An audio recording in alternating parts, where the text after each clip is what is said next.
अस्तरच्या कपड्यावर डिझाईन बनवून कापून घ्यायची आणि बाजूच्या कपड्यावर ठेवून ते पण कापून घ्यायची।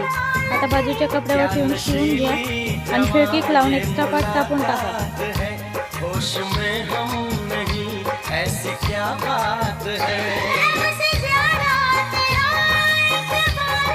आता सेंटर पोर्शन बनवून लेस लावून घ्या। आता वरून छोटे छोटे प्लेट्स बनवून घ्या आणि दुसरा कपडा घ्या।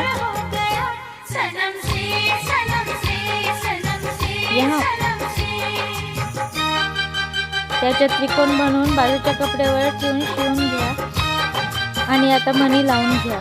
कशी वाटली बाजू डिझाईन सबस्क्राईब करायला विसरू नका आणि आता लटकन लावून घ्या।